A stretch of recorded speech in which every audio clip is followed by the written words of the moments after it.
ॐ नारायणः परो व्यक्त अण्डमव्यक्तसम्भवम् अण्डस्यान्तस्त्विमे लोकाः सप्तद्वीपा च मेदिनी। ॐ शान्ति शान्ति शान्तिः।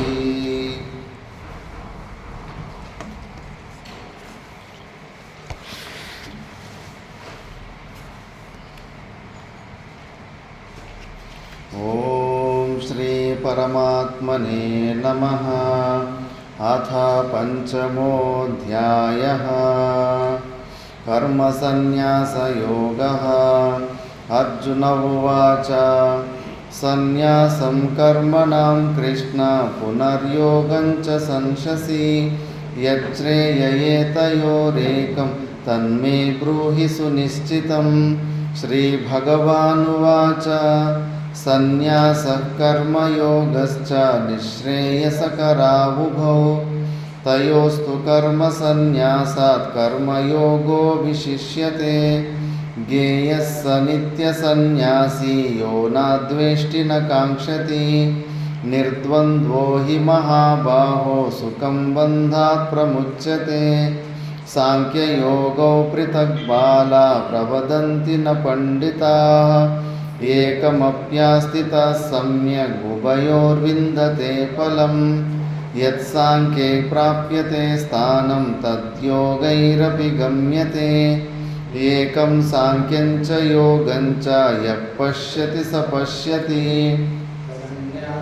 तु महाबाहो दुःखमाप्तुमयोगतः योगयुक्तो मुनिर्ब्रह्मा न चिरेणाधिगच्छति। योगयुक्तो विशुद्धात्मा विजितात्मा जितेन्द्रियः। सर्वभूतात्मभूतात्मा कुर्वन्नपि न लिप्यते। नैव किञ्चित् करोमीति युक्तो मन्येत तत्त्ववित्। पश्यन् शृण्वन् स्पृशन् जिघ्रन् नश्नन् गच्छन् स्वपन् श्वसन् प्रलपन् विसृजन् गृह्णन् उन्मिषन् निमिषन्नपि। इन्द्रियाणीन्द्रियार्थेषु वर्तन्त इति धारयन् ब्रह्मण्याधाय कर्माणि सङ्गं त्यक्त्वा करोति यः। लिप्यते न स पापेन पद्मपत्रमिवाम्भसा।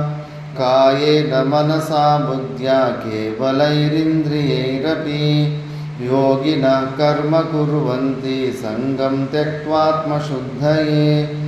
युक्तः कर्मफलं त्यक्त्वा शान्तिमाप्नोति नैष्ठिकीम्। अयुक्तः कामकारेण फले सक्तो निबध्यते। सर्वकर्माणि मनसा सन्न्यस्यास्ते सुखं वसि। पुरे देहि नैव कुर्वन्न कारयन् न कर्तृत्वं न कर्माणि लोकस्य सृजति प्रभुः। न कर्मफलसंयोगं स्वभावस्तु प्रवर्तते। नादत्ते कस्यचित् पापं न चैव सुकृतं विभुः। अज्ञानेनावृतं ज्ञानं तेन मुह्यन्ति जन्तवः। ज्ञानेन तु तदज्ञानं येषां नाशितमात्मनः। तेषामादित्यवज्ज्ञानं प्रकाशयति तत्परम्।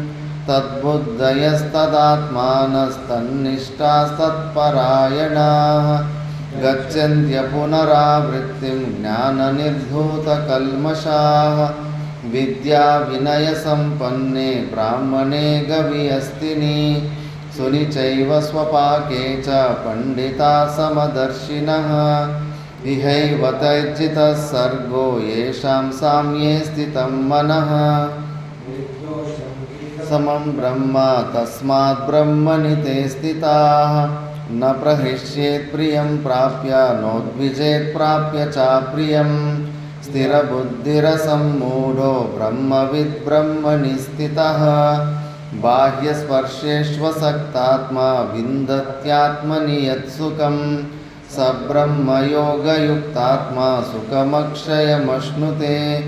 ये हि संस्पर्शजा भोग दुःखयोनय एव ते।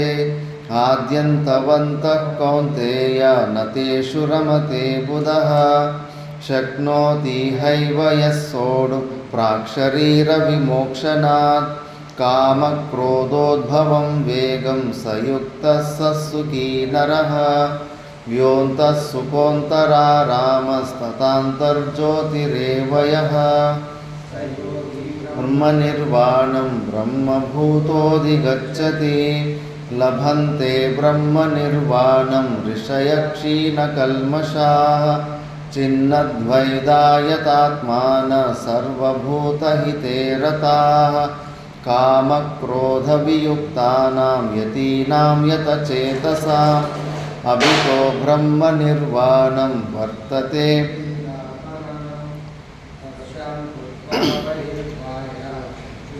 स्वान्तरे भ्रुवोः प्राणापानो समौ कृत्वा नास्याभ्यन्तरचारिणो यतेन्द्रियमनो बुद्धिर्मुनिर्मोक्षपरायणः विगते च भयक्रोधो यः सदा मुक्त एव सः भोक्तारं यज्ञतपसां सर्वलोकमहेश्वरं सुहृदं सर्वभूतानां ज्ञात्वा मां शान्तिमृच्छति। ॐ तत्सदिति श्रीमद्भगवद्गीतासु उपनिषत्सु ब्रह्मविद्यायां योगशास्त्रे श्रीकृष्णार्जुनसंवादे कर्मसन्न्यासयोगो नाम పంచమోధ్యాయః. మనము 5వ అధ్యాయము భగవద్గీతలోని 5వ అధ్యాయము కర్మ సన్యాస యోగం గురించి విచారణ చేస్తుంటిమి. ఇందులో కర్మ సన్యాసం చేసిన జీవన్ముక్త పురుషుడు ఎలా ఉంటాడని కొన్ని జీవన్ముక్త పురుష లక్షణాల గురించి విచారణ చేస్తుంటిమి. పూర్వ శ్లోకంలో 21వ శ్లోకంలో బాహ్య స్పర్శేషు అంటే బయట ఉన్న విషయాలలో ఎవరికైతే ఆసక్తి లేకుండా ఉంటారో వాళ్ళు ఆ అక్షయమైన లోపలున్న అక్షయమైన పరమానందాన్ని సుఖాన్ని పొందుతారు అని విచారణ చేశాము. ఇప్పుడు ఇంకా అలాంటి మహానుభావుడి లక్షణాల గురించి ఇంక కొన్ని శ్లోకాలు వస్తాయి. నెక్స్ట్ శ్లోకము ये हि संस्पर्शजा भोगा दुःखयोनय एव ते आद्यन्तवन्तः कौन्तेय न तेषु रमते बुधः ये हि संस्पर्शजा भोगा दुःखयोनय एव ते आद्यन्तवन्तः कौन्तेय न तेषु रमते बुधः.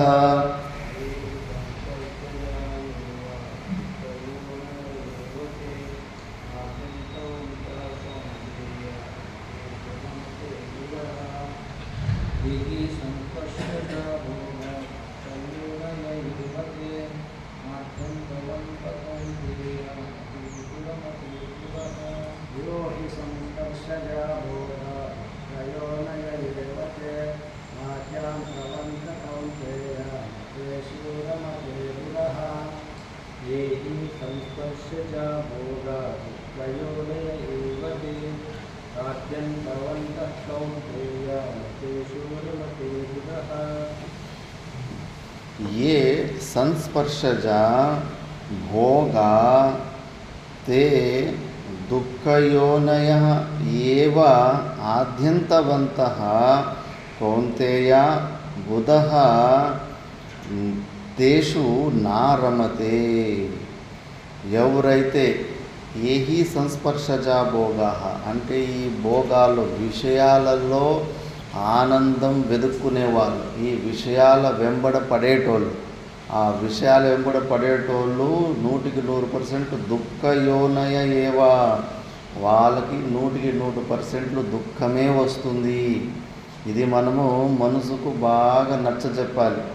విషయాల వెంబడపోతే నీకు దుఃఖమే వస్తుంది, సుఖ భ్రాంతి అంతే, కొద్దిగా ట్రేసులు, కొద్దిగా జలక్ అంతే. చేపను పట్టుకోవడానికి ఎర్రపులుగు నెట్లేస్తారో అలాగా ప్రియ ప్రమోద ప్రియ మోద ప్రమోద అని 3 ప్రకారాల వృత్తుల ద్వారా కొద్ది కొద్దిగా ఆనందం వచ్చినట్టు కనిపిస్తూ ఉంటుంది అంతే బయట విషయాలు. వాస్తవికంగా 1% సుఖం ఇచ్చి 99% నీకు దుఃఖాన్నే ఇస్తాయి. అందుకే మళ్ళీ అవి అంతేకాదు, దుఃఖాన్ని ఇచ్చేటివే కాదు, దుఃఖయోని అంటే దుఃఖాన్ని ఇచ్చేలాంటి మళ్ళీ ఇలాంటి శరీరాలని మనకి ఇచ్చేస్తుంటాయి. అది కాకుండా ఆద్యంతవంత, అవి పర్మనెంట్ కూడా కాదు. ఆ కొద్దిగా ఏది ఆ విషయాలు ఉన్నాయో అవి కొద్దిగా దొరికే ఆనందం కూడా చాలా టెంపరవరీ, అంటే టెంపరవరీ, నీళ్ళ మీద బుడగలాంటిది, ఎప్పుడు మన నుంచి దూరం అయిపోతుందో తెలియదు. అందుకే కౌంతేయ తేషు నా రమతే బుధః, అందుకే బుద్ధివంతులైన వాళ్ళు ఆ విషయాల జోలికే వెళ్ళరు, దాని జోలికే వెళ్ళరు. ఇందులో భాష్యంలోనే శంకరాచార్యులు భగవాన్లు అంటారు, సుఖస్య గంధమపి నాస్తి అని. ఈ వాక్యం చాలా ఫేమస్. అది ఈ విషయం మన మనసుకు నచ్చజెప్పితే ఆ మనసు ఆ విషయాల గురించి ఆలోచించడం మానేస్తుంది. అందులో 199% దుఃఖము, 1% సుఖ, 1% కూడా భ్రాంతి రూపంలోనే, లేనే లేదు. ఆ 1% కూడా లేనే లేదని శంకరాచార్యులు భగవాన్ అంటారు. మరి ఈ విషయాన్ని మనము మనసుకు నచ్చచెప్పితే వైరాగ్యం ఎందుకు రాదు? ఆత్యంతిక వైరాగ్యము రావడం లేదంటే ఇంకా మనము మన ఇంద్రియ విషయాలలో వైరాగ్యాన్ని పొందలేదు. ఏమి నారాయణ చైతన్యం, ఇంద్రియాల విషయాలలో మనం ఇంకా పూర్ణ వైరాగ్యం పొందలేదు అని, ఇంకా మనము మంచిగా అంతర్ముఖులై సమాధి స్థితిలో వెళ్ళలేకపోతున్నామంటే ప్రతి ఒక్క ఇంద్రియము ఆ విషయంలో మనకి ఇంకా ఆసక్తి ఉంది. ఇది ఒప్పుకోవాలి. మరి ఆసక్తిని పెట్టుకొని నాకు మోక్షం కావాలంటే ఎట్లా వస్తుంది? విచారణ చేస్తా లేదు, దోష దర్శనం చేస్తా లేదు. ఎందుకు మా మనసు ఇంకా రెస్ట్ తీసుకోవడం లేదు? ఇంకా ఏదో వృత్తుల మీద వృత్తులు ఆలోచన చేస్తూ ఉంది. కాసేపు అబ్జర్వ్ చేయండి, ఎన్ని ఆలోచన చేస్తుంది. నిమిషానికి ఒక 20-30 విషయాలు ఆలోచన చేస్తుంది మనసు. ఎందుకు ఆలోచన చేస్తుంది?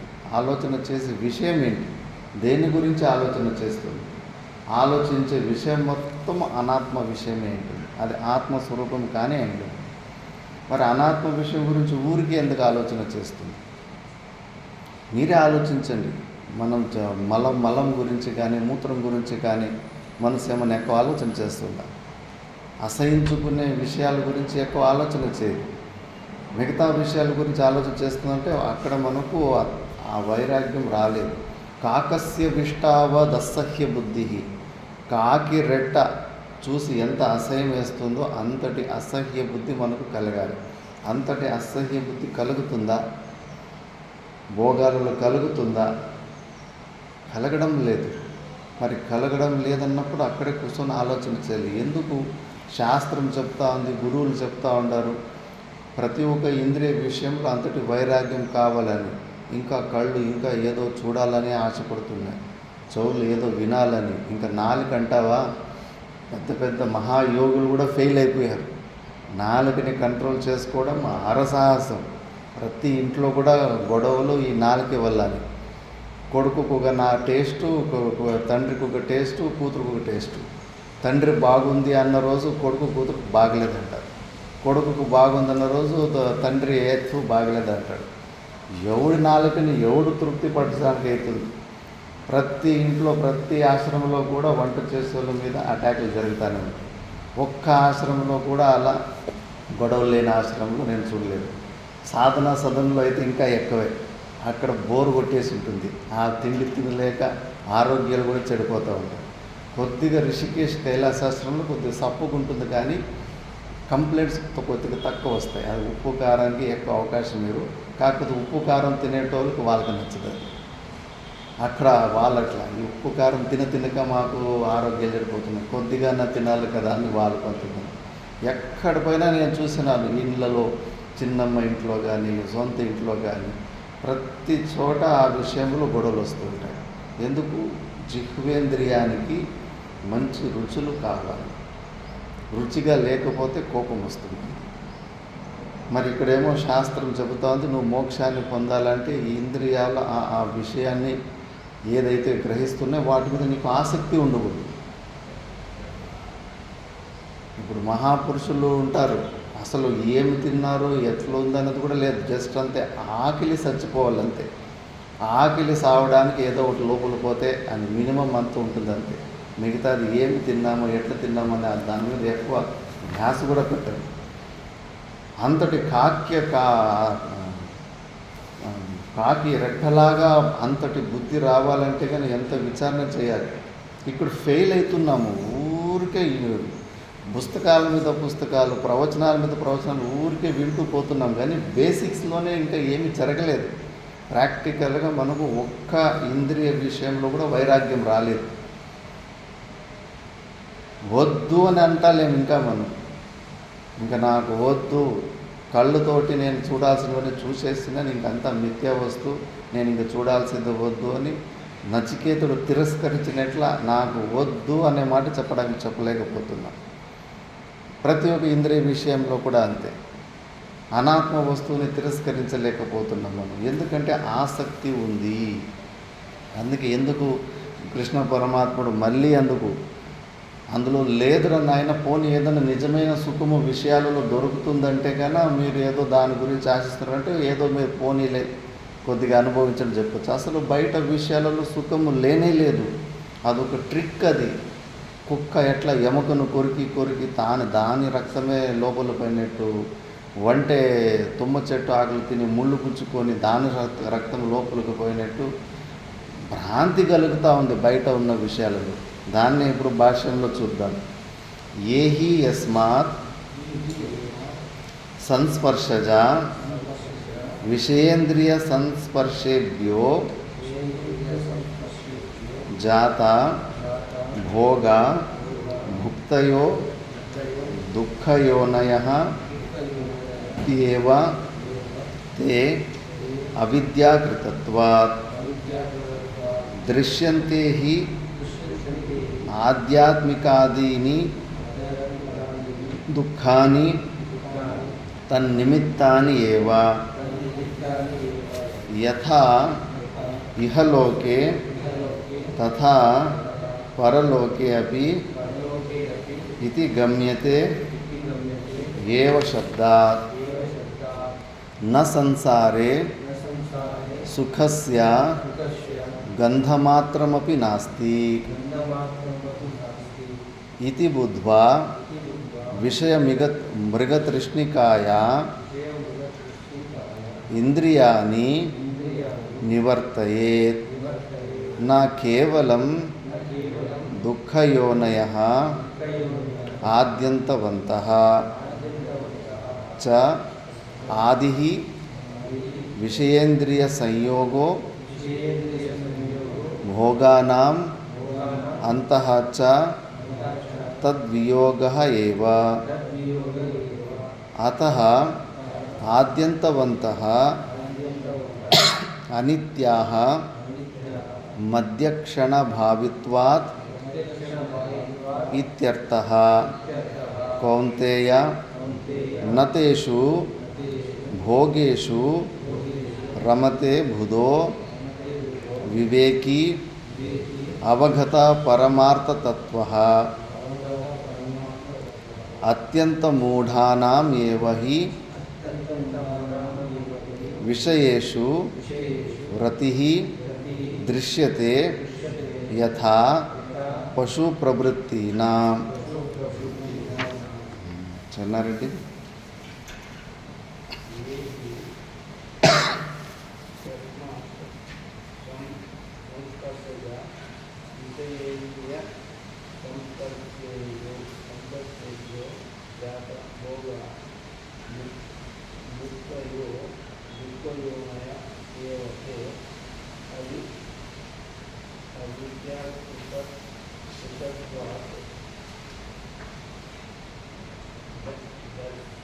దృశ్యంతే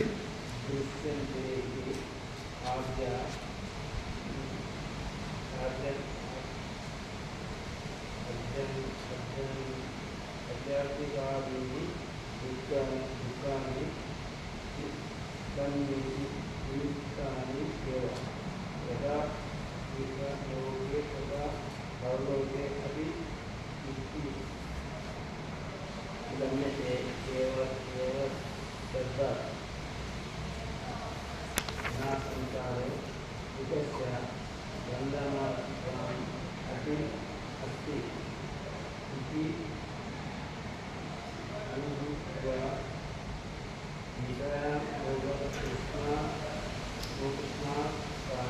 तृष्णिकाय इंद्रियाणि निवर्तयेत् न केवलं दुःखयोनय आतङ्कवन्तः च इंद्रियसंयोगो भोगानां तदपि योग एव अतः आद्यन्तवन्तः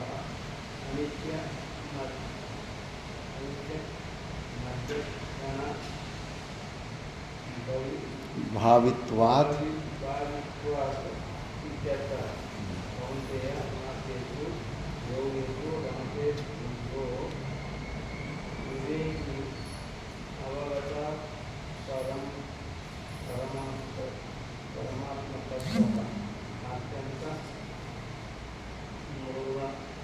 मूढानां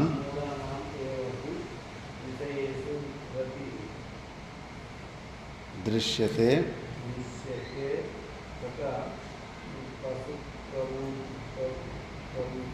నా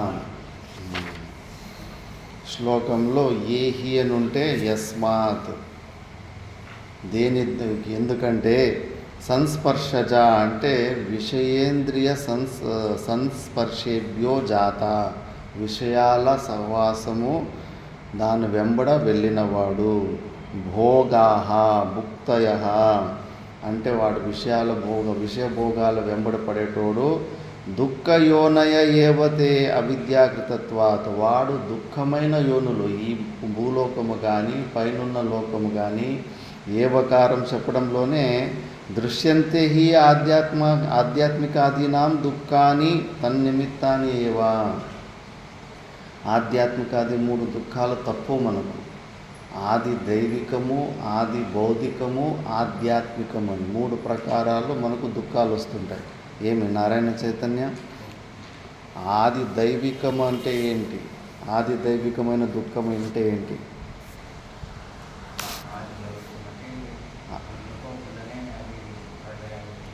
ప్రళయాలు, ప్రాకృతిక ప్రళయాలు, అతివృష్టి, అనావృష్టి ఇవన్నీ దానికి సంబంధించినవి. ఎండలు, వర్షాలు ఇవి. మళ్ళీ ఆది భౌతిక దుఃఖాలంటే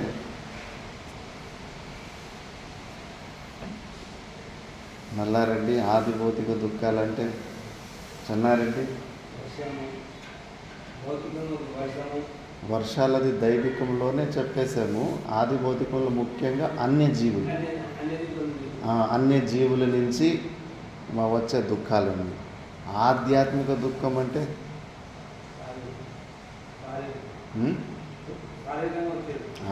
ఈ శరీర నిమిత్తానికి శరీరం ద్వారా మనకు ఇతరుల మనస వాచ కర్మన మనకు ఇబ్బంది పెట్టినప్పుడు వచ్చే దుఃఖాలు, రోగాలు అవన్నీ శరీరానికి సంబంధించినవి. ఇవి ఈ 3 ప్రకారాలు దుఃఖాలు అనివార్యం, ఎవరు తప్పించుకోలేరు. ఈ లోకమే కాదు పైనున్న లోకాల్లో కూడా ఇలాంటి దుఃఖాలు వస్తూ ఉంటాయి, కొంచెం ఎక్కువ తక్కువ. భూలోకంలోనే చూడండి, ఎండాకాలము ఎండలకు, చలికాలము చలికి విపరీతంగా. ఇప్పుడు నిన్న వార్తల్లో చూస్తుంటే 41 డిగ్రీకే లండన్ అక్కడక్కడంతా అంత కరిగిపోతున్నాయి. టార్ రోడ్లు కరిగిపోతున్నాయి, స్ట్రీట్ లైట్లు కరిగిపోతున్నాయి ఎండలకు. అంటే ఆ ఎండలు ఇంకొక 4-5-6 సంవత్సరాలు అయిపోతే కానీ మనిషి అనేవాడు బయట అడుగు పెట్టలేడు ఎండాకాలం. అక్కడ 41 డిగ్రీలకి మెల్ట్ అయిపోతున్నాయి. భారతదేశంలో పర్వాలేదు, 45 డిగ్రీలు అయినా కూడా అంత కరిగిపోయేలాంటి ఎండగా ఉండదు, కొద్ది చల్లదనం ఉంది. విదేశాలు అంత ఘోరంగా అవుతూ ఉంది. మరి ఇవన్నీ దుఃఖాలు ఉన్నాయి కదా, మనం దీనికన్నా ఉత్కృష్టమైన జీవితం గురించి మర్చిపోయాము. స్వర్గంలో ఇలాంటివి ఏమీ ఇబ్బందులు ఎక్కువ ఉండవు. దాన్ని కంపేర్ చేస్తే ఎన్ని దుఃఖాలు ఉన్నాయి, అడుగడుగునా దుఃఖాలే ఉన్నాయి.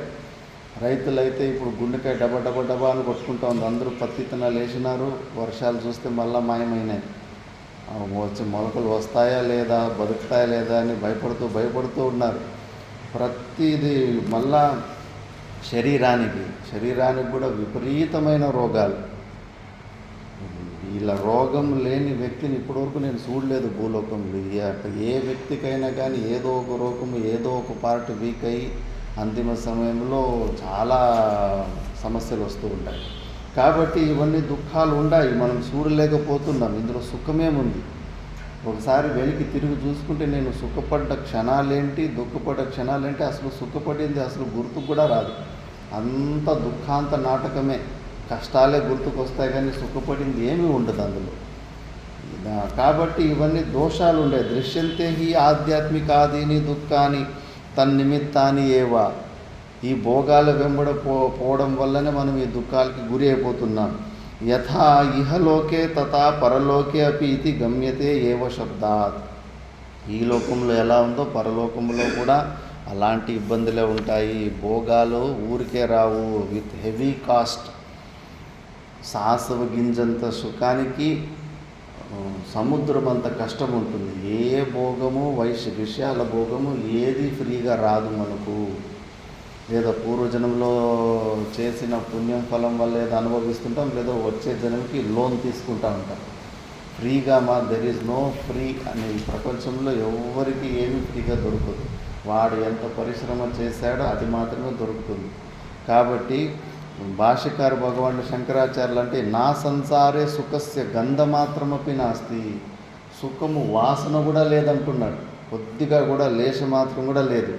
మన అనుభవానికి 99% కష్టానికి 1% అన్న సుఖం ఉందని మనకు భ్రాంతి కలుగుతాం. అది కూడా లేనే లేదు అంటున్నారు. వాస్తవిక బయట విషయాలు సుఖం లేదు, ఎందుకంటే అవి జడ పదార్థాలు. నీలో ఉన్న ఆనందమే వ్యక్తము అవ్యక్తం అవుతుంది. ఇప్పుడు విషయాన్ని చూడక ముందు, ఇంతకు ముందు కూడా మనం విచారణ చేశాం. చిన్నపిల్లలు ఆడుకుంటూ ఉంటారు, వాళ్ళకి ఏ వస్తువులు అవసరం లేదు, ఏదో ఒకటి హై స్పైసో కన్నాముచ్చలాట ఏదో ఒకటి ఆడుకుంటూ ఉంటారు, ఆనందంగా ఉంటారు. కరెక్ట్గా అప్పటికే ఐస్ కెండ్ అమ్మేటోడో లేదో బెలూన్స్ అమ్మేటోడో ఎంట్రీ ఇచ్చాడు అనుకో, ఆ విషయ దర్శనాన్ని చేశారు. పూర్వంలో దానివల్ల కొద్దిగా ఆటలాడుకొని ఆనందం చేసిన అనుభవాలు ఉన్నాయి. ఇంకా అందరూ వాళ్ళ అమ్మ నాన్న దగ్గరికి పరిగెత్తి నాకు ఇప్పి నాకు ఐస్ క్రీమ్ ఇప్పి నాకు ఐస్ కెండ్ ఇప్పి అని. చిల్లర ఉన్నోళ్ళు ఇస్తారు, ఒకసారి ఉండదు కూడా ఉండదు. ఎప్పుడు చిల్లరలు ఉంటాయేమో తెలియదు. ఎవరెవరైతే ఇప్పి లేదో ఇంకా వాళ్ళ పిల్లలు ఇంక ఏడ్చుకుంటూ ఇంకా పెద్ద నాటకాలు చేస్తుంటారు, దెబ్బలు కూడా తింటారు. మరి ఈ విషయము ఇంకా ఉన్న మనశ్శాంతిని పాడు చేసింది. వాళ్ళు మంచిగా దీని అవసరం లేకుండానే జీవిస్తూ ఉంటారు, మంచిగా ఆటలాడుకుంటారు, శాంతంగా ఉంటారు. కానీ ఈ విషయ దర్శనం వల్ల ఆ శాంతి భంగమైంది. ఆ భంగమైన శాంతి మళ్ళీ ఆ విషయాన్ని సేవించిన తర్వాత మళ్ళీ న్యూట్రల్కే వస్తుంది. ఒక తరంగం లోపల ఒక తరంగము ఇట్లా లేచి మళ్ళీ ఆ విషయాన్ని మళ్ళీ అది సైలెంట్ అయిపోతుంది. మనం ముందుగానే న్యూట్రల్గా ఉంటే ఇక విషయాలు మన ఆనందాన్ని భంగం చేస్తాయి. ఆ డిస్టర్బ్ చేసిన భాగాన్ని మన మనసు ఎత్తి చూపించదు. ఆ విషయాన్ని తిన్న తర్వాత అనుభవించిన తర్వాత అది చల్లబడ్డది, అది మాత్రం ఎత్తి చూపిస్తుంది. ఆ విషయం వల్ల నీకు ఆనందం వచ్చిందా, ఆ విషయం వల్ల నువ్వు డిస్టర్బ్ అయినావన్న విషయాన్ని హైలైట్ చేయదు మనసు. ఇక్కడ మనం మోసపోతాం. అందుకే బయట మాత్రము విషయాలలో అసలు సుఖం లేనే లేదు. నా సంసారే సుఖస్య గంధ మాత్రమపి నాస్తి అని, కొద్దిగా కూడా సుఖం లేదు అని. ఇప్పుడు చెప్పండి, ఈ ప్రపంచంలోనే ప్రతి ఒక్క తల్లిదండ్రి కూడా పిల్లలు సుఖంగా ఉండాలని ఆశిస్తారు. మరి సుఖంగా ఉండాలని ఆశిస్తే అసలు బయట ప్రపంచంలో సుఖం లేనే లేదు కదా. శంకరాచార్యులు భగవాన్లు అబద్ధం చెప్పాలి. మరి ఎందుకు అందరూ తల్లిదండ్రులు ఆ సంసారంలోకే నెట్టేస్తూ ఉంటాం? ఆలోచన చేయండి, ఎంత మూర్ఖత్వంలో ఉందాం. ఎవరన్నా కానీ ఇటువైపు మోక్షం వైపు నా కొడుకు మోక్షం పొందని అని ఎవరన్నా అనుకుంటున్నారు? లేదు, అందరూ సంసారం బయట ప్రపంచంలోకి నూపుతున్నారు. మరి ఏమి మంచి తల్లిదండ్రులు ఎట్లయితారు వాళ్ళు? శాస్త్రము ప్రూవ్ చేసి చూపిస్తుంది, బయట ప్రపంచంలో సంసారం అసలు లేలేశ మాత్రం కూడా సుఖం లేదని. మరి ఏమి మన పిల్లలకి మనములకి వాళ్ళకి మంచిది చేస్తున్నాము, చెడు చేస్తున్నాము, మళ్ళీ ఈ దుఃఖంలోకే పంపిస్తున్నాం కదా. ఎందుకు చెప్పాడు కదా, దుఃఖయోనయ. ఈ విషయాల వెంబడిపోయేటోళ్ళు, ప్రపంచం వెంబడిపోయేవాళ్ళు మళ్ళీ దుఃఖాల మీద దుఃఖాలు, దెబ్బల మీద దెబ్బలు పడుతుంటే కానీ వాడికి సుఖం అనేది రానే రాదు. ఒకే ఒక చరిత్రలో నాకు తెలిసిన మట్టుగా ఆ, జపాన్లో చెప్పాను అనిపిస్తుంది, ఇంతకుముందు కూడా మనము జెన్ బుద్ధిజం అని ఒక స్థాపకుడు ఉంటారు, జెన్ బుద్ధిజం స్థాపించిన వాళ్ళ తల్లి ఒక్క తల్లి మాత్రం కొడుకుకి ఉపదేశం చెప్తుంది. చాలా తక్కువ మంది ఇలాంటి ఉపదేశం. ఆ జెన్ బుద్ధిజం స్థాపకుడు వాళ్ళ అవ్వ కొంచెం బౌద్ధ మతాన్ని ప్రాక్టీస్ చేసి పిల్లవానికి ఇవన్నీ నేర్పిస్తూ ఉంటుంది ఇంట్లో ఉన్నప్పుడు. అప్పుడు కోడలికి అది ఇష్టం కాదు, నా కొడుకుని తప్పుదారులు పట్టించేస్తూ ఉన్నారు, మళ్ళీ ఎక్కడ సన్యాసం చేసేస్తారో సాధువులు చేస్తారని చెప్పేసి వేరుగా వెళ్ళిపోయేసి కొడుకును కూడా వేరు చేసేసి ఆ ముస్లాంను ఒంటరిగా వదిలిపెట్టేసి నా కొడుకుని నేను మంచి ఏదో డాక్టర్ ఇంజనీర్ ఏదో ఇట్లా చదివిస్తానని చెప్పేసి వెళ్ళిపోయి ఉంటుంది. అప్పుడు ఇంకా అవ్వ వాళ్ళ తల్లి కూడా ఇంకా ఆ వియోగంలోనే చచ్చిపోతుంది. ఈమె నమ్ముకోండి, నా కొడుకు మా ఆయన సంపాదిస్తున్నాడు, నేను సంపాదిస్తున్నాను, మంచి జీవితం బాగుంటుంది అని. కానీ మనము నమ్ముకున్నవన్నీ పర్మనెంట్ కాదు కదా, ఎప్పటికైనా మన చేయి వదిలి వెళ్ళిపోతాయి. ఇప్పుడు యుక్రెయిన్లో చెప్పాను కదా, జీవితం అంతా కష్టపడి ఇల్లు ఆకలి కట్టుకోండి, ఒక బాంబు పడే స్వాహ, అందరూ చిప్ప తీసుకొని కాన్సన్ట్రేషన్ క్యాంపులో భిక్షం ఎత్తుకుంటున్నారు. అంతే మరి, మనం నమ్ముకున్న వస్తువులంతా అంత టెంపరరీ, ఎప్పుడైనా మనల్ని వదిలిపెట్టి వెళ్ళిపోవచ్చు. తన భర్త చచ్చిపోతాడు ఏదో ఒక రోగం వచ్చేసి, అయినా కూడా ఇంకా నేను దుడుస్తున్నాను కదా, నేను నా కొడుకుకి మంచి భవిష్యత్తు ఇస్తానని ఇంకా ఆ ప్రపంచం వైపు పోతూ ఉంటాను. ఆయనకు కూడా క్యాన్సర్ వచ్చేస్తుంది. క్యాన్సర్ వచ్చేసి ఇంకా మంచం మీద పడుతుంది, డబ్బులు లేవు, చిన్న పిల్లగాడు 8 సంవత్సరాల పిల్లగాడు.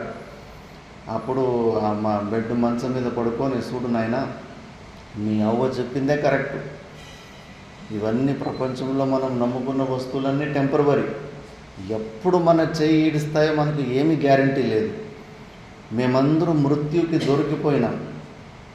నా ఆశ ఏంటంటే నువ్వు మాత్రం ఆ మృత్యుకి దొరకద్దు, నువ్వు పో.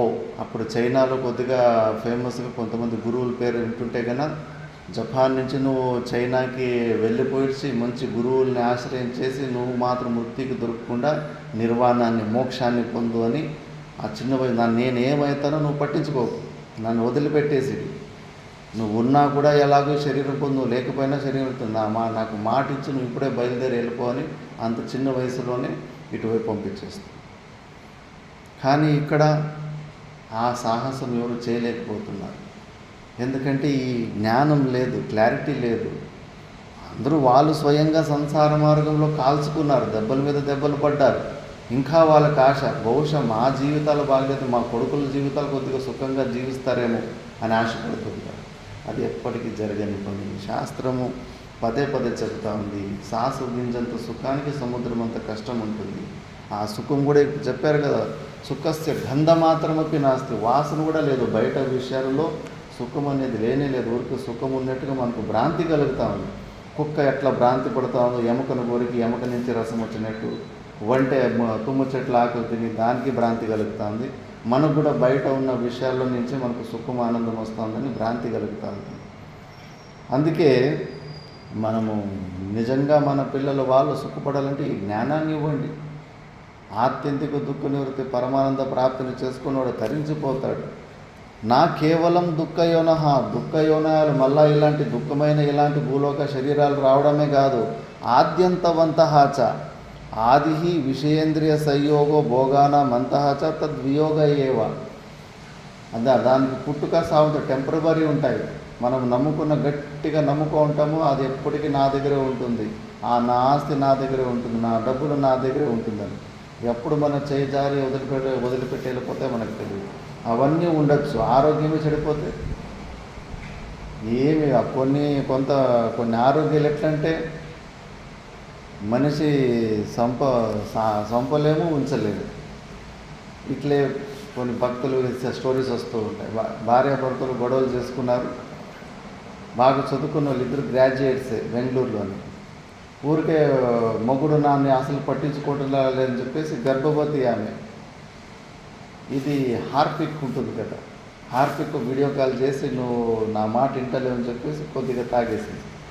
ఆమె ఏమనుకోంది, ఇంకా దాన్ని చూసి పరిగెత్తి వచ్చేసి నన్ను హాస్పిటల్లోకి పోయిన తర్వాత కొద్దిగా వాంతులు అవి చేసిన తర్వాత దానివల్ల ఏం పెద్ద నష్టం కాదని అనుకోండి. చాలా డేంజర్ అంటారు. పేగులు గీగులంతా ఒక 10-15 నిమిషాల్లోనే కట్ చేసి పారేసి ఉంటున్నాను. ఇంకా ఇంకా హాస్పిటల్లో అడ్మిట్ అయిపోయింది. ఇంకా బతకడం కష్టమైపోయింది. అంత వెంటిలేషన్ మీద ఉంది. అక్కడ ఒక 30 లక్షలు వేస్ట్ చేసుకు ప్రాణము కూడా పోయింది. అంత చిన్న చిన్న మిస్టేక్, ఏదో అనుకోండి, చిన్న చిన్న పొరపాట్ల వల్ల మొత్తం కూలిపోయి మొత్తమే పోగొట్టుపోతుంది. అందుకే అవి ఆద్యంతవంత. మనం ఏమో ప్లాన్లు అవి ఇవి వేసుకుంటూ ఉంటాం. ఒక్కసారి అలాంటి దెబ్బ పడిందంటే కనుక మొత్తానికి ఒకసారి ఊడ్చుకుంటూ వెళ్ళిపోతూ ఉంటుంది. మరి ఇలాంటి టెంపరవరీ వాటి మీద ఎందుకు నమ్ముకొని ఉండాలి? అందుకే వాటి మీద విషయాలలో ఉన్న ఆసక్తిని వదులుకోవాలని భగవద్గీతలో కృష్ణ పరమాత్ముడు, శంకరాచార్యుల భగవాన్లు కూడా అదే మళ్ళీ మళ్ళీ రిపీట్ చేస్తున్నారు. నేను ఇక్కడే ఫెయిల్ అయిపోతున్నాం కదా, ఎందుకు వైరాగ్యం రావడం లేదంటే ఇంకా ఈ ప్రపంచంలో ఉన్న వస్తువులు నాకు సుఖాన్ని, సెక్యూరిటీని ఇస్తాయి అనే ఒక నమ్మకం. ఆ నమ్మకమే మనకు వైరాగ్యం రాకుండా చేస్తుంది. కాబట్టి అతః ఆద్యంతవంత అనిత్య మధ్య క్షణిక భావిత్వాదిత్యర్థ. ఇవన్నీ ఆద్యంతవంతము, అనిత్యము, మధ్యలోనే మన చేయి వదిలిపెట్టేస్తాయి. కౌంతేయ నతేషు భోగేషు రమతే బుధో. వివేకులైన వాళ్ళు వాటి వెంబడ వెళ్ళరు, విషయాల వెంబడి వెళ్ళరు. అవి మన శత్రువులవి.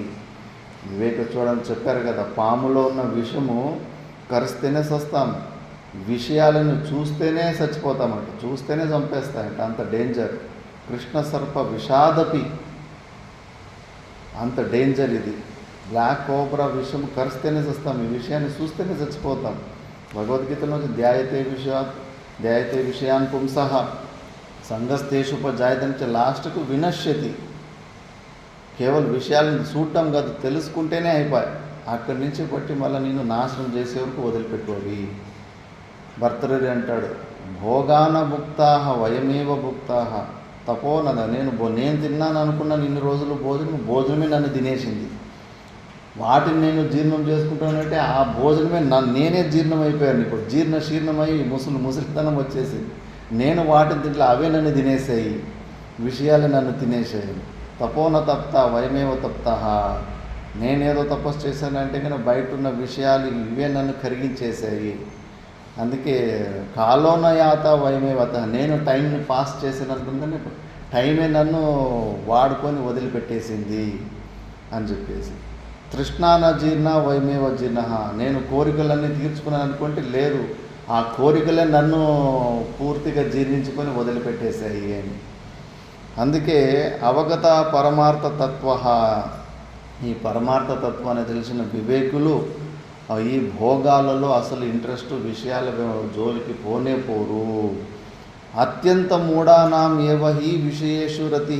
అత్యంత మూర్ఖుడు, మహామూర్ఖుడైన వాడే ఈ విషయాల వెంబడి వెళ్తాడు. ఆ విషయాలు దొరకకుండా పోతే టెన్షన్ అయిపోతాడు, కోపం వస్తుంది. కళ్ళకు సరియైన దానికి మంచి మంచి సీనరీలు కనిపించకుండా పోతే వాడికి కోపం వస్తుంది. చెవులకి ఏదైనా మంచి విషయాలు దానికి కావాల్సిన విషయం వినికి మీద వాడికి కోపం వస్తుంది. నాలుగుకి మంచి రుచులైన భోజనం దొరకకుండా పోతే వాడికి కోపం వస్తూ ఉంటుంది. అత్యంత మూఢ. అలాంటి వాళ్ళని ఏమన్నారు? అత్యంత మూఢానాం ఏవ హి విషయేషు రతి దృశ్యతే యథా పశు ప్రవృత్తినాం. పశువుల్లాగానే మా అత్యంత మూర్ఖులకే ఈ విషయాలలో ఆసక్తి ఉంటుంది. ఇవే లాగేస్తున్నాయి కదా. ఎంత తెలుసుకుంటే ఏం చేసుకోవాలో ప్రాక్టికల్గా ఒక్క ఇంద్రియాన్ని కూడా గెలవలేదు మనం. ఒక్కొక్క ఇంద్రియాన్ని గెలవడానికి కొన్ని జన్మలు కూడా సరిపోవు. అంత ఘోరంగా ఉంటుంది. ఒక ప్రకారంగా ఒక యుద్ధమే ప్రకటించాలి ఇంద్రియాల మీద. నెక్స్ట్ శ్లోకానికి అయం చ శ్రేయో మార్గ ప్రతిపక్షి కష్టతమో దోష సర్వానర్థ ప్రాప్తి హేతు దుర్నిర్వార్య చ ఇది తత్పరిహారే యత్నాధిక్యం కర్తవ్యం ఇత్యాహ భగవాన్. అందుకే వీటిని నువ్వు లైట్గా తీసుకోకు. నీకు మరి ఇంద్రియ విషయాలలో అందుకే బ్రహ్మచారులకి కానీ సన్యాసులు కానీ నియమాలన్నీ ఊరికే వాళ్ళకి ఇబ్బంది పెట్టాలని కాదు, ఈ విషయాల మీద వాళ్ళు జయాన్ని పొందాలని చెప్పేసి కొన్ని కఠినమైన నియమాలు అవన్నీ అందులో పెడతారు. కాబట్టి యత్నాధిక్యం కర్తవ్యం, చాలా ప్రయాసం చేయాలి ఇది విషయాలని గెలవాలంటే కానీ చాలా చాలా ప్రయాసం చేయాలి. అందుకే నెక్స్ట్ శ్లోకంలో దాని గురించి నేను చెప్తాను. శక్నోతి హైవ యస్సోఢుం ప్రాక్శరీర విమోక్షణాత్ కామక్రోధోద్భవం వేగం సయుక్తః స సుఖీ నరః. శక్నోతి హైవ యస్సోఢుం ప్రాక్శరీర విమోక్షణాత్ కామక్రోధోద్భవం వేగం సయుక్తః స సుఖీ నరః.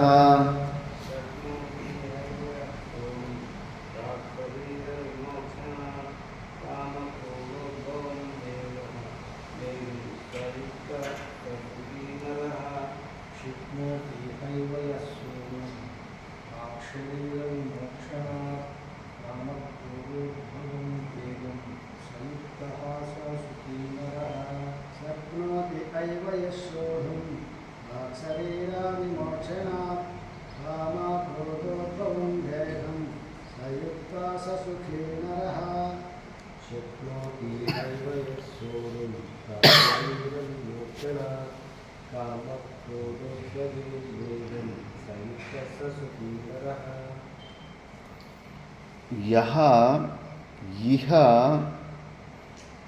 శరీర విమోక్షణాత్ ప్రాక్ ఏవ కామక్రోధోద్భవం వేగం సోఢుం శక్నోతి సహ నరః యుక్తః సహ సుఖీ. ఎవరైతే ఇహ ఏవ అంటే ఈ శరీరం ఉండంగానే, విదేహ కైవల్యం వరకు వెయిట్ చేసుకోకూడదు. శరీరము జీవభావులు ఉండంగానే శరీర విమోక్షణాత్ ప్రాక్, దానికి ముందే కామక్రోధోద్భవం వేగం, ఈ స్పీడ్ ఉంది కదా, కామక్రోధాలు హర్షడ్ వర్గాల వల్ల ఏమి మనకు ఉత్పన్నమవుతూ ఉంది, ఏదో పొందాలని ప్రవృత్తి మార్గం వైపు స్పీడ్గా ఉందో అది కావాలి ఇది కావాలని చెప్పేసి విపరీతమైన డిమాండింగు, ఎక్స్పెక్టేషన్లు, ఇవన్నీ కూడా కామక్రోధోద్భవం వల్లనే పుట్టినవి.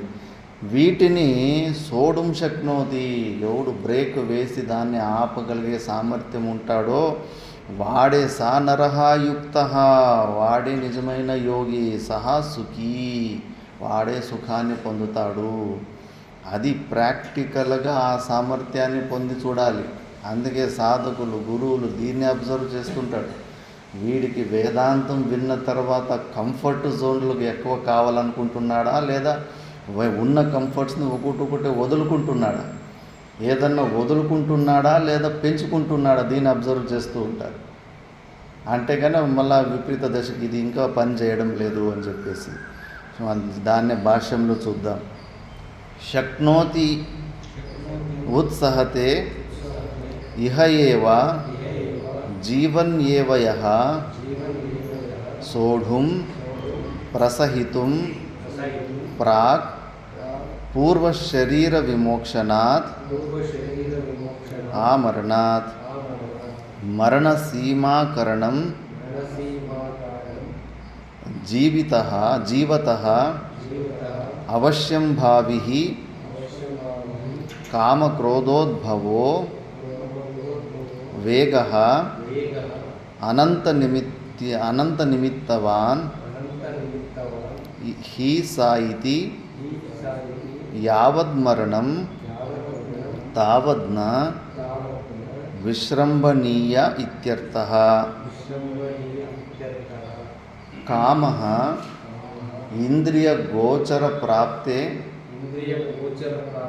ఇష్టే విషయే శ్రూయమానే స్మర్యమానే వా అనుభూతే సుఖహేతో యా గర్తిః తృష్ణా స కామః. క్రోధః చ ఆత్మనః ప్రతికూలేషు దుఃఖహేతుషు దృశ్యమానేషు శ్రూయమానేషు స్మర్యమానేషు వా యో ద్వేషः द्वेषः స క్రోధः सक्रोधः తౌ तौ కామక్రోధౌ कामक्रोधौ ఉద్భవౌ उद्भवौ యస్య వేగస్య यस्य वेगस्य సహ सः కామక్రోధోద్భవో వేగः कामक्रोधो भवो वेगः రోమాంచన रोमाञ्चन హ్రష్టనేత్ర వదనాది षट्नेत्रवदनादि లింగः लिङ्गः అంతఃకరణ अन्तःकरण ప్రక్షోభరూపः क्षोभरूपः కామోద్భవో వేగः గాత్ర ప్రకంప ప్రసవేద సందష్టౌ సందష్టౌష్ట పుటతరక్త నేత్రాదిలింగः క్రోధోద్భవో వేగः తం కామక్రోధోద్భవం వేగం యః ఉత్సహతే ప్రసహతే సోఢుం ప్రసహితుం సాయుక్తో యోగి సుఖీ చ ఇహ లోకే నరః. शक्नोति उत्सहते इह एव जीवन एव या शोधं रसहितुं या पूर्वशरीरविमोक्षः अमरः मरणसीमकाः जीवकाः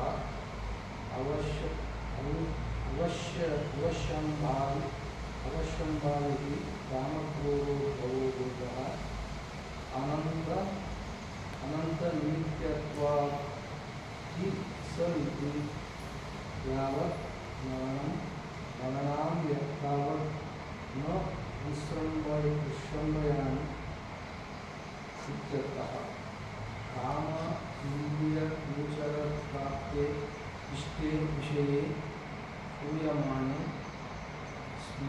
स्मर्यमाणे वा अनुलोके सुखहेतुः या भारती तृष्णास कामः क्रोधा च आत्मनः प्रतिकूलेषु दुःखहेतुषु दृश्यमानेषु श्रूयमाणेषु स्मर्यमाणेषु वा वेषस क्रोधः यो वेषास क्रोधः तौ कामक्रोधौ उद्भवौ यस्य वेगस्य स कामक्रोधोद्भवो वेगः रोमाञ्चन हृष्टनेत्रावदनादि लिङ्गः अनन्तकरणप्रक्षोभरूपः कामोद्भवो वेगः गात्रप्रकम्प प्रस्वेदसन्धष्टैष्ट पुटरक्त नेत्रादि लिङ्गः क्रोधोद्भवो वेगः तं कामक्रोधोद्भवं वेगं या आत्मसहते प्रहसते प्रसहते शोधुं प्रसहितुं स युक्तो योगी सुखी च इह लोके नरः. శ్లోకంలో శక్నోతి అంటే ఉత్సహతే ఇహ ఏవ జీవన్ ఏవ యహ అంటే ఈ జీవితం శరీరంలో ఉండంగానే సోడుం ప్రసహితుం అంటే దాన్ని కంట్రోల్ చేసుకున్న ఆ స్పీడ్ని కొద్దిగా ఆపే సామర్థ్యం కలిగిన ప్రాక్ పూర్వ శరీర విమోక్షనాత్ అంటే ఆమరణాత్ సావు రాకముందునే వీటిని కంట్రోల్ చేసుకో ఉండాలి.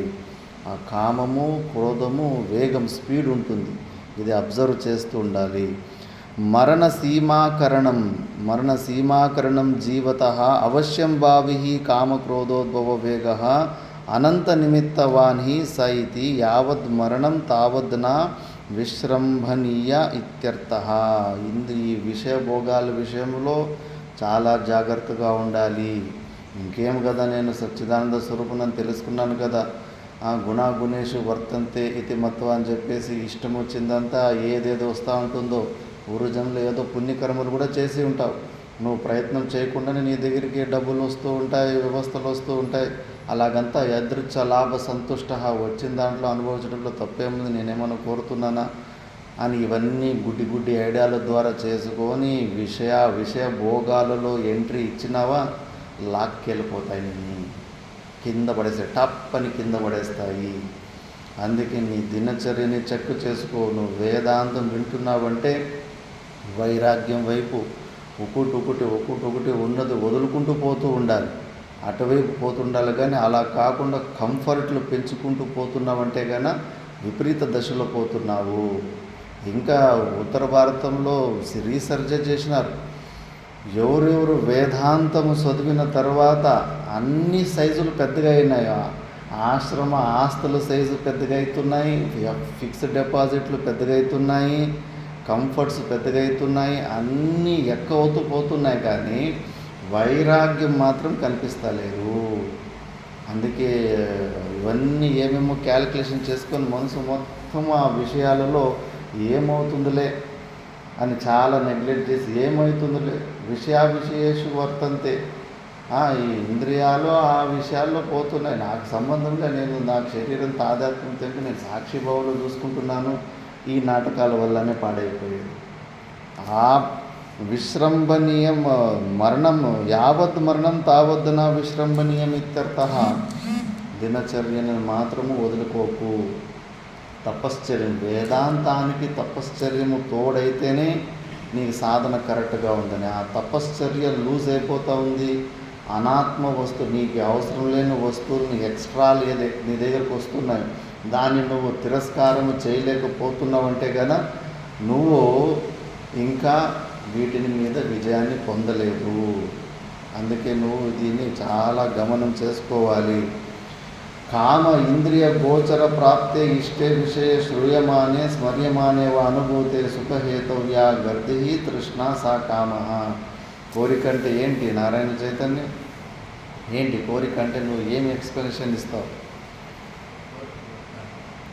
కోరికని వివరించి చెప్పు. కోరిక అంటే ఏంటి? అది కావాలా ఇది కావాలా అని. ఎప్పుడు వస్తుంది అది?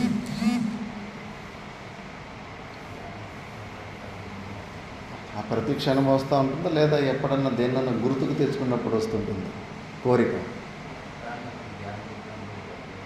ఒకటి ఏదన్నా దేని గురించి, విషయాల గురించి గుర్తు తెచ్చుకున్నప్పుడు వస్తుంది. ఇంకోటి ఇంకెప్పుడు వస్తుంది కోరిక?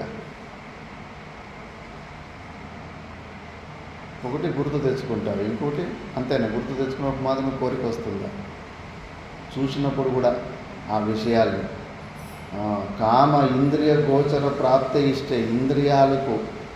ఇంద్రియాలకు పూర్వంలో ఏదో లడ్డు తిన్నావు, బిస్కెట్ తిన్నావు, అది తిన్నావు, ఇది తిన్నావు, దాన్ని తెలుసుకున్నప్పుడు, మళ్ళా దాన్ని చూసినప్పుడు శ్రూయమానే స్మర్యమానే వా అనుభూతే సుఖహేతో యా గర్ది.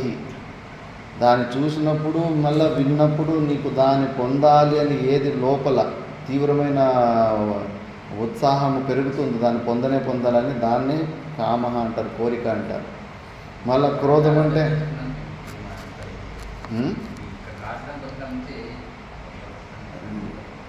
ఇప్పుడు నీకు కోరికలు ఉన్నాయని చెప్పడం లేదు. కోరికల కామము ఒక డెఫినేషన్ చెప్పమంటున్నావు. గుమ్మడికాయ దొంగంటే భుజం దొరుకుతుంటావంటే నువ్వు ఇది డెఫినేషన్ కదా, మరి వివరించాలి కదా, క్లారిటీ ఉండాలి. కోరిక అంటే ఏంటి అని దాని గురించి 4 మాటలు చెప్పేంత సామర్థ్యం ఉండాలి. ఇప్పుడు క్రోధం అంటే ఏమి?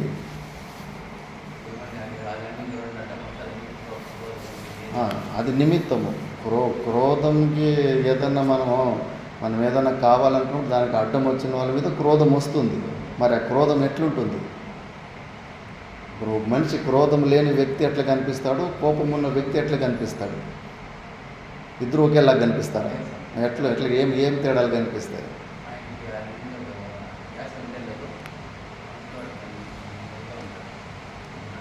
ఎవరు నెమ్మదిగా ఎవరు ఉంటారు? కామం అయిపోయింది. కేవలం క్రోధం గురించి మంచిగా డీటెయిల్గా వివరణ చెప్పాలి. క్రోధం ఉన్న వ్యక్తి ఎట్లుంటాడు, లేని వ్యక్తి ఎట్లుంటాడు, ఏమేం చేస్తాడు? క్రోధం వచ్చిన వ్యక్తి ఏమేం చేస్తాడు? ఉద్వేగము, మనసులో ఉద్వేగం ఉంటుంది. కానీ బయటికి ఏం కనిపించదు కదా. బయటికి ఏం కనిపిస్తుంది? బయటికి తేడా కనిపిస్తుందా లేదా? కోపం ఉన్న వ్యక్తి ఏం ఆ తేడా ఏంటి? చెప్పలేకపోతున్నా. శాంతంగా కూర్చున్నవాడు ముఖం ఎంత బాగుంటుంది చూసినావా? కోపంగా ఉన్నవాడు ముఖం ఎట్లుంటుంది?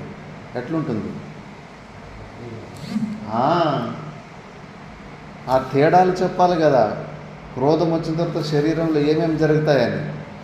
క్రోధః చ ఆత్మనః ప్రతికూలేషు దుఃఖహేతుషు దృశ్యమానేషు శ్రూయమానేషు స్మర్యమానేషు వా.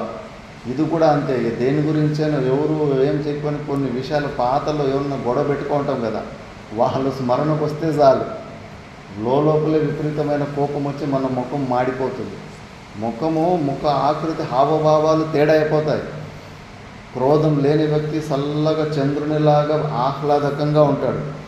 క్రోధం ఉన్నోడు ఎప్పుడు ఇట్లే ముఖంలోనే డిస్టర్బ్ అయి ఉంటాడు. ఇట్లా ఉత్తరపనైనా వాడిని మాట్లాడేదొద్దు దరిద్రుని అనిపిస్తూ ఉంటుంది. ఎప్పుడు ఇట్లుంటాడు లోపలంటే అంత దరిద్రంగా ఉన్నాడని చెప్పేసి ఆకృతిని అంత క్రోధంగా ఉంటుంది.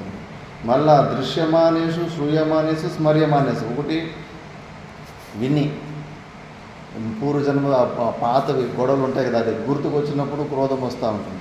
మంచిగా అందరూ కామెడీ చేసుకొని నవ్వుకుంటాడు. వాడు ఒకటి మాత్రం అది పాతవన్నీ గుర్తు తెచ్చుకొని వాడి ముఖం మాడిపోయింటుంది. వాడికి తెలియదు ఈ ప్రపంచంలోనే ఉండడు వాడు. అనవసరంగా దాన్ని తెలుసుకొని ఫుల్ దుఃఖాన్ని అనుభవిస్తుంటాడు. ఇంకోటి విన్ని వాడెవడో నేను ఇట్లా ఉన్నాడు వీడు అక్కడ ఇక్కడ ఎవరు వెనకాల ఏదో డైలాగులు వేసుకుంటూనే ఉంటారు.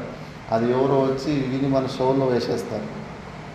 అది ఆగదు. సీక్రెట్ని ఎవరు దాచుకోలేరు. టక్కన వచ్చి మన షోలో ఊదేసి వెళ్ళిపోతారు. అది విని వెంబడే ఇంకా వాడిని నన్ను తిట్టినోడు గురించి నింద చేసిన గురించి మరి మానేవా. మళ్ళీ దృశ్యమానేషు.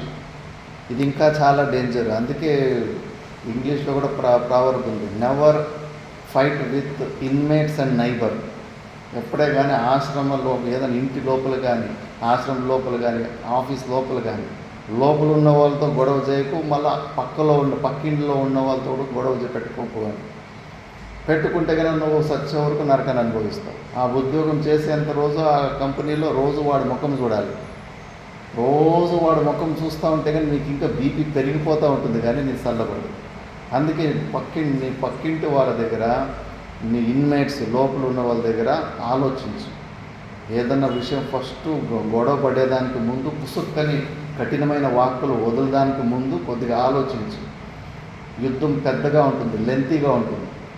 ఇంకా సంబంధం లోపల నువ్వు యుద్ధాలు పెట్టుకుంటే కన్నా సచ్చే వరకు వాళ్ళ ముఖం చూస్తూ ఉండాలి. ఇంకా వాళ్ళని ముఖం చూస్తూ ఉంటే ఇంకా విపరీతంగా నీకు క్రోధం వచ్చేసి నువ్వు డిస్టర్బ్ అయిపోతూ ఉంటావు. అందుకే చాలా తెలివితేటలు వాయించేసి కొన్ని ఆశ్రమంలో గురువులు ఇలా కూడా అంటారు. ఎక్కువ మంది, ఒక 5-6 మందితోటి గొడవలు అయిపోతే కానీ ఆశ్రమంలో గురుగారు పిలిపించి ఇక్కడ నువ్వు రిపేర్ అవ్వడం కష్టం ఉంది, ఎందుకంటే వాళ్ళ ముఖాలు చూసి నువ్వు నార్మల్ స్థితికి పొందలేవు, కొత్త ప్లేస్కి మారు. ఫలానా ఆశ్రమాలకు వాళ్ళే అడ్రస్ ఇచ్చేసి అక్కడికి పో, మళ్ళీ ఇవన్నీ సూత్రాలు చెప్పి పంపిస్తారు. ఆలోచించు. ఫస్ట్ ఫైట్ ఎవరైనా చేయాలనుకుంటే ఆలోచించు. ఈ ఆశ్రమంలో నువ్వు 20 సంవత్సరాలు ఉండాలనుకుంటున్నావా?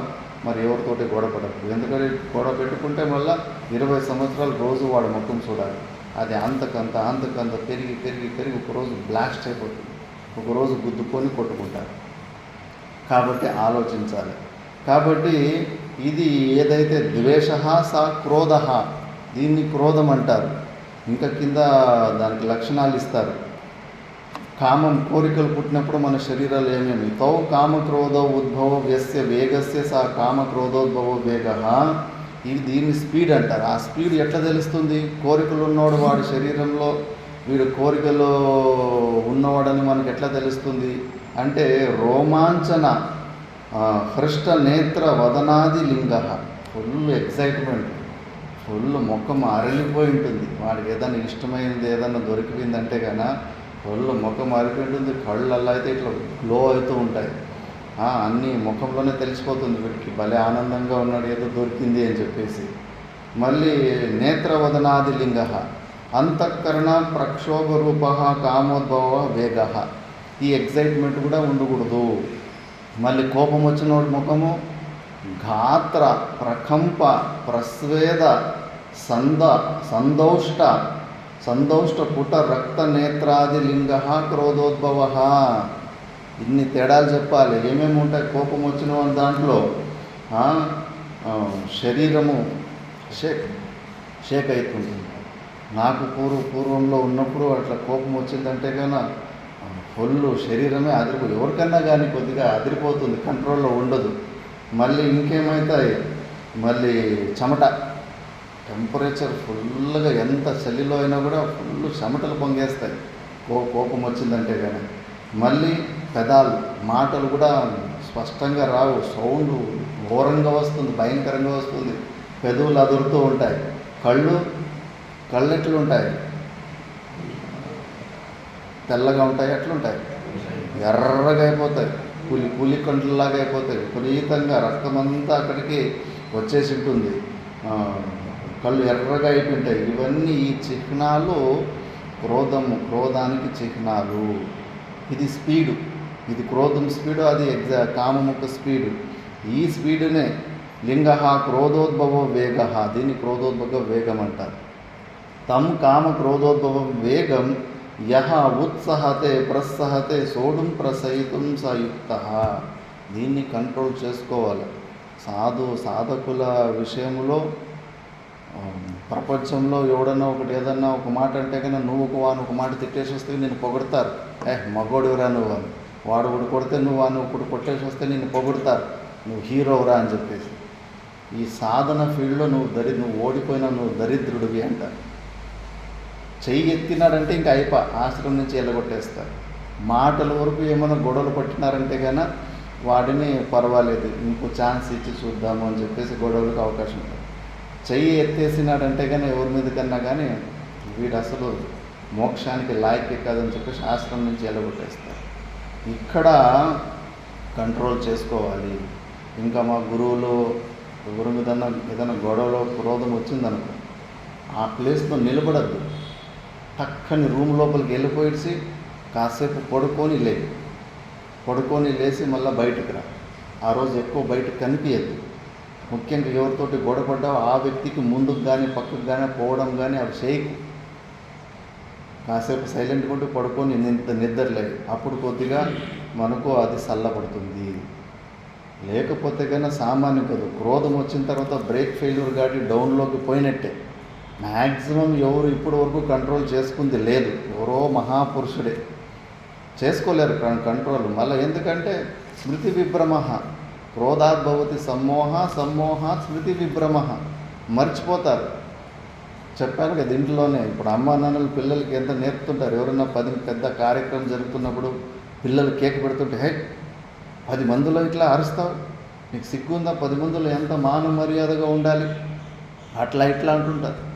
కానీ వాళ్ళిద్దరు గొడవ పడినప్పుడు సౌండ్ ఎంత జోరుగా ఉంటుందో పక్కింట్లకి వాకిటి ఇక్కడికి వినిపిస్తూ ఉంటుంది. వాళ్ళు ఇచ్చిన జ్ఞానం అప్పుడు ఏమాయా, మర్చిపోతారు.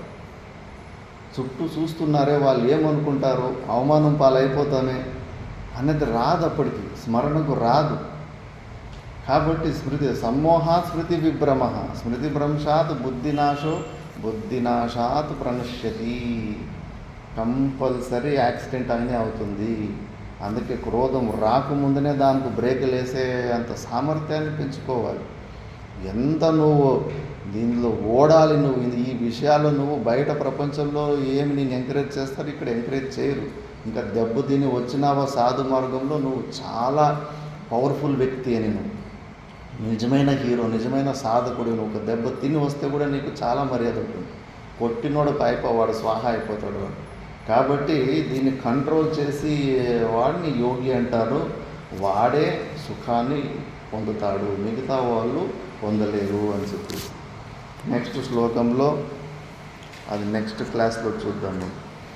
ఓం పూర్ణమద పూర్ణమిదం పూర్ణాత్ పూర్ణముదచ్యతే पूर्णस्य पूर्णमादाय पूर्णमेवावशिष्यते। ॐ शान्ति शान्ति शान्तिः।